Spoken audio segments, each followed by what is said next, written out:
ನಮಸ್ಕಾರ. ನನ್ನ ಹೆಸರು ಧನ್ಪಾಲ್ ಅಂತೇಳಿ. ನಾನು ಇಲ್ಲೇ ಪಕ್ಕದಲ್ಲಿರುವ ಹೊನ್ನೇನಹಳ್ಳಿ ಗ್ರಾಮದಲ್ಲಿ ಒಂದು 3 ವರ್ಷದ ಹಿಂದೆ ಶ್ರೀಕೃಷ್ಣ ದೇವರಾಯರು ಮರಣ ಹೊಂದಿದ ಶಾಸನವನ್ನು ಹುಡುಕಿದ್ವು. ಆ ಶಾಸನದ ವಿಷಯವಾಗಿ ಶ್ರೀ ಕೊಟ್ರೇಶ ಸಾರ್ ಅವರ ಹತ್ರ ಮಾತಾಡಬೇಕು ಅಂತ ಇಲ್ಲಿ ನಾನು, ಶಶಿಕುಮಾರ್ ನಾಯಕ್, ನಾಗೇಂದ್ರ ಮತ್ತು ಶಿವರಾಜು ಮತ್ತು ಧರಣೇಂದ್ರ ಕುಮಾರಿ ಅವರು ಎಲ್ಲರೂ ಇಲ್ಲಿ ಸೇರಿದ್ದು. ಇಲ್ಲಿ ಒಂದು ಶಾಸನ ಕಾಣಿಸ್ತು. ಇದನ್ನು ನಾವು ಅಧ್ಯಯನಕ್ಕೆ ಓದ್ತಾ ಇದ್ದು. ಸಾರ್ ಬರೋದಕ್ಕೆ ಮೊದಲೇ ನಾವು ಓದೋದಕ್ಕೆ ಪ್ರಾರಂಭ ಮಾಡಿದ್ವು. ಆಮೇಲೆ ಕೊಟ್ರೇಶ್ ಸಾರು ಬಂದು ನಮ್ಮೊಂದಿಗೆ ಸೇರಿ ಎಲ್ಲರೂ ಸೇರಿ ಈ ಶಾಸನದ ಪಾಠನ ನಾವು ಅಧ್ಯಯನ ಮಾಡಿದ್ವು. ಇದು ಮೇಲ್ನೋಟಕ್ಕೆ ಇದು ಅಪ್ರಕಟಿತ ಥರ ಕಾಣ್ತಾ ಇದೆ. ಆದರೆ ಇನ್ನು ನಾವು ಹುಡುಕ್ತೀವಿ, ಎಲ್ಲಾದರೂ ಪ್ರಕಟ ಆಗಿದೆಯಾ ಇಲ್ಲವಾ ನೋಡಿಕೊಂಡಿಟ್ಟು ಆಮೇಲೆ ಇದನ್ನು ಪ್ರಕಟ ಮಾಡ್ತಾರೆ. ಇಲ್ಲಿ ಶಶಿಕುಮಾರ್ ನಾಯಕ್ ಮತ್ತು ಕೊಟ್ರೇಶ್ ಸಾರು ಎಲ್ಲರೂ ಸೇರಿ ಇದನ್ನು ಅಧ್ಯಯನ ಮಾಡಿದ್ದೀವಿ. ಇದರ ಬಗ್ಗೆ ಒಂದೆರಡು ಮಾತುಗಳು ತಿಳಿಸ್ಕೊಡ್ಬೇಕು ಅಂತ ಕೇಳ್ಕೊತಾ ಇದ್ದೀನಿ ಸರ್. ನಮಸ್ಕಾರ. ಸನ್ಮಾನ್ಯ ಧನ್ಪಾಲ್ ಅವರಿಗೂ ಮತ್ತು ಅವರ ನಮ್ಮ ಶಶಿಕುಮಾರ್ ನನ್ನಷ್ಟು ವಿದ್ಯಾರ್ಥಿ ಮತ್ತು ಇನ್ನೂ ಉಳಿದ ವಿದ್ಯಾರ್ಥಿಗಳಾದಂಥ ನಾಗೇಂದ್ರ ಅವರು, ಶಿವರಾಜು ಮತ್ತು ಧರಣೇಂದ್ರ ಕುಮಾರಿ ಅವರು ಅಧ್ಯಾಪಕರು, ಪ್ರೊಫೆಸರ್ ನಮ್ಮ ಜೊತೆಗಿದ್ದಾರೆ. ಇದೊಂದು ಭಾಳ ಅತ್ಯುತ್ತಮವಾದಂಥ ಸಮಯ ನಮಗೆಲ್ಲ. ತುಮಕೂರು ವಿಶ್ವವಿದ್ಯಾನಿಲಯದ ಆವರಣದಲ್ಲಿ ಇವತ್ತು ಭಾನುವಾರ ಆದ್ದರಿಂದ ಇಲ್ಲಿ ಹುಡುಗರ ಒಂದು ಜಂಜಾಟ ಓಡಾಟ ಯಾವುದೂ ಇಲ್ಲ. ಭಾಳ ಶಾಂತವಾಗಿರುವಂಥ ಈ ಗಳಿಗೆಯಲ್ಲಿ ಒಂದು ಹೊಸ ಶಾಸನದ ಶೋಧದ ಕಾರ್ಯ ನಡೆದಿದೆ. ಮುಖ್ಯವಾಗಿ ತುಮಕೂರು ವಿಶ್ವವಿದ್ಯಾನಿಲಯದಲ್ಲಿ 2011ರಿಂದ ಈ ಥರದ ಶಿಲ್ಪಗಳನ್ನು ಸಂಗ್ರಹ ಮಾಡುವ ಕಾರ್ಯ ನಡೀತು.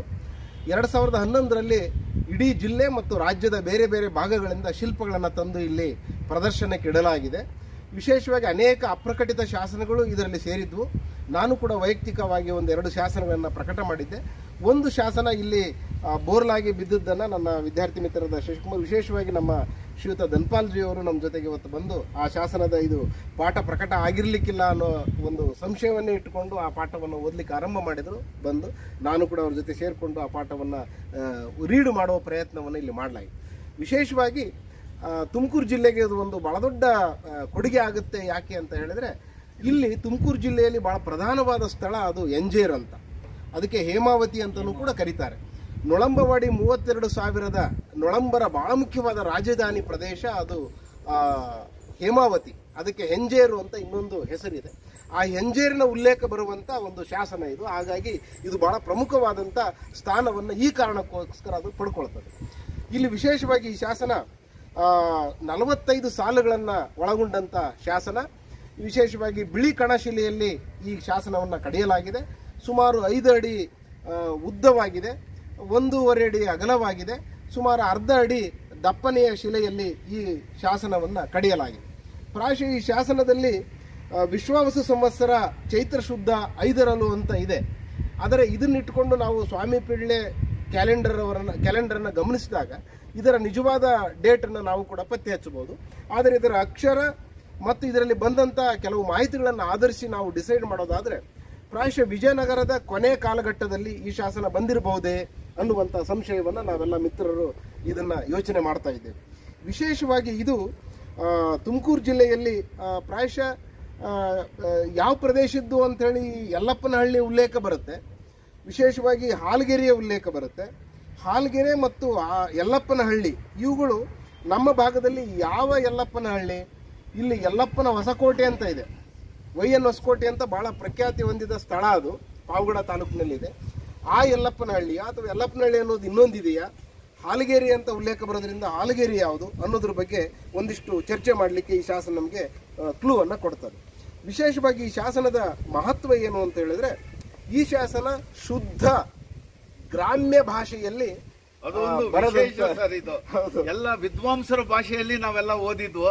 ಇದು ಗ್ರಾಮೀಣ ಭಾಷೆ ಅನ್ನೋದು ತುಂಬಾ ವಿಶಿಷ್ಟವಾಗಿ ಕಾಣ್ತದೆ ನನಗೆ. ಅದ್ರ ಬಗ್ಗೆ ಹೇಳಿ ಸರ್. ಹೌದು, ಇದು ಗ್ರಾಮ್ಯ ಭಾಷೆಯಲ್ಲಿರೋದು. ನಮ್ಮ ಧನ್ಪಾಲ್ಜಿ ಅವರು KSRTCಯಲ್ಲಿ ಒಬ್ಬ ದಕ್ಷ ನಿಷ್ಠಾವಂತ ಒಬ್ಬ ಚಾಲಕರಾಗಿ ಅದ್ಭುತವಾದ ಕೆಲಸವನ್ನ ಬೆಂಗಳೂರು ನಗರದಲ್ಲಿ ಮಾಡಿದ ಅನುಭವದಿನಲ್ಲಿ ಗ್ರಾಮೀಣ ಮತ್ತು ಸಾಮಾನ್ಯರ ಜೊತೆ ಅವ್ರ ಒಡನಾಟ ತುಂಬಾ ಸಹಜವಾಗಿದೆ.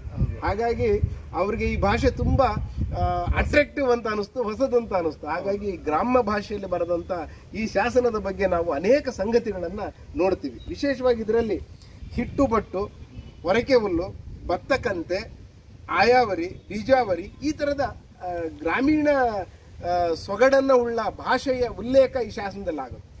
ಇನ್ನೂ ಮುಖ್ಯವಾದಂಥ ಒಂದು ವಿಚಾರ ನಮ್ಮ ಶಶಿಕುಮಾರ್ ನಾಯಕರು ಈ ಸಂದರ್ಭದಲ್ಲಿ ನಾವು ಇದನ್ನ ಮಾಡುವಾಗ ಅವರು ಒಂದು ಹೇಳ್ತಾ ಇದ್ರು, ಅಕ್ಷರದಲ್ಲೂ ಕೊಟ್ಟಿದ್ದಾರೆ.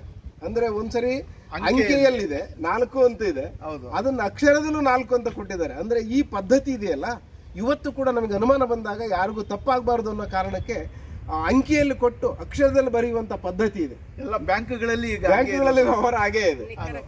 ಆ ಶಾಸನದಲ್ಲಿಯೂ ಇದು ಈ ನಿಖರತೆಯನ್ನ ಉಲ್ಲೇಖಿಸುವಂತ ಒಂದು ವಿಷಯ ಶಾಸನದಲ್ಲಿ ಉಲ್ಲೇಖ ಆಗೋದನ್ನ ನಾವಿಲ್ಲಿ ಗಮನಿಸ್ತಾ ಇದ್ದೇವೆ. ಹಾಗಾಗಿ ಈ ಶಾಸನ ಈ ಕಾರಣಕ್ಕೆ ಬಹಳ ಪ್ರಮುಖವಾದ ಸ್ಥಾನವನ್ನ ಇದು ಪಡ್ಕೊಳ್ತದೆ ಅಂತ ನಾವು ಭಾವಿಸ್ತೀವಿ. ಇದು ಅಕಸ್ಮಾತ್ ಅಪ್ರಕಟಿತ ಅಂತ ನಮಗೇನಾದ್ರೂ ಗೊತ್ತಾದ್ರೆ ಇದು ಒಂದು ಬಹಳ ದೊಡ್ಡ ಕರ್ನಾಟಕದ ಚರಿತ್ರೆಯ ಅಧ್ಯಯನಕ್ಕೆ ಒಂದು ವಸ್ತುವಾಗಿ, ಒಂದು ಆಧಾರವಾಗಿ ನಮಗಿದು ಲಭ್ಯ ಆಗುತ್ತೆ ಅನ್ನುವಂಥದ್ದು. ಮತ್ತು ಈ ಶಾಸನದಲ್ಲಿ ವಿಶೇಷವಾಗಿ ಯಲ್ಲಪ್ಪನ ಉಲ್ಲೇಖ, ಮತ್ತು ಸಿಂಗಯ್ಯನ ಉಲ್ಲೇಖ, ಈ ರೀತಿಯ ಬೇರೆ ಬೇರೆ ಹೆಸರುಗಳು, ಸಿಂಗಯ್ಯ, ಓಡೆಕೆಂಗಯ್ಯ, ಸಿಂಗೇಗೌಡ, ಚಿಣ್ಣಪ್ಪನ ಗೌಡ, ಮಲ್ಲಪ್ಪ ಚಿಣ್ಣಪ್ಪನ ಗೌಡ, ಈ ಥರದ ಹೆಸರುಗಳು ಕೂಡ ಇಲ್ಲಿ ಉಲ್ಲೇಖ ಆಗ್ತವೆ. ಇವೆಲ್ಲವೂ ಕೂಡ ಒಂದು ಒಕ್ಕಲಿಗ ಸಮುದಾಯದ, ಅಂದ್ರೆ ಒಕ್ಕಲಿಗ ಅನ್ನೋದಕ್ಕಿಂತ ಕೃಷಿ ಸಮುದಾಯದ ಹಿನ್ನೆಲೆಯನ್ನು ಹೊಂದಿದಂಥ ಶಾಸನ ಅನ್ನೋದನ್ನು ಬಹಳ ಸ್ಪಷ್ಟವಾಗಿ ಇದು ತೋರಿಸಿಕೊಡುತ್ತೆ. ಹಾಗಾಗಿ ಕೃಷಿ ಸಮುದಾಯದ ಉಲ್ಲೇಖ ಬರುವಂಥ ಈ ಶಾಸನದಲ್ಲಿ ವರಾಹದ ಉಲ್ಲೇಖವೂ ಬರುತ್ತೆ. ಸುವರ್ಣಾದಾಯ ಅಂದ್ರೆ ಅವತ್ತು ವರಾಹವನ್ನು, ಅಂದ್ರೆ ವರಾಹ ಅನ್ನೋದೊಂದು ನಾಣ್ಯ, ಬಂಗಾರದ ನಾಣ್ಯಗಳನ್ನು ಕೂಡ ಬಳಸ್ತಾ ಇದ್ರು ಆ ಕಾಲಘಟ್ಟದಲ್ಲಿ ಅನ್ನುವಂಥ ಒಂದು ಕ್ಲೂವನ್ನು ಕೂಡ ಈ ಶಾಸನ ನಮಗೆ ತಿಳಿಸಿಕೊಡುತ್ತೆ ಅನ್ನುವಂಥ ಮುಖ್ಯವಾದ ವಿಚಾರ ಇದರಲ್ಲಿ ಬರುತ್ತೆ. ಜೊತೆಗೆ ಈ ಶಾಸನದಲ್ಲಿ ದೇವರುಗಳ ಉಲ್ಲೇಖ, ನಮ್ಮ ಶ್ರೀ ಧನ್ಪಾಲ್ಜಿ ಅವರು ಹೇಳುವ ಹಾಗೆ ಇಲ್ಲಿ ಲೋಕಲ್ ಯಾವುದು ಸ್ಥಳೀಯ ದೇವತೆಗಳಿದ್ದಾರೆ ಅವರುಗಳನ್ನು ಉಲ್ಲೇಖಿಸಿದ್ದಾರೆ, ಆ ಭಾಷೆಯಲ್ಲಿ ಉಲ್ಲೇಖಿಸಿದ್ದಾರೆ.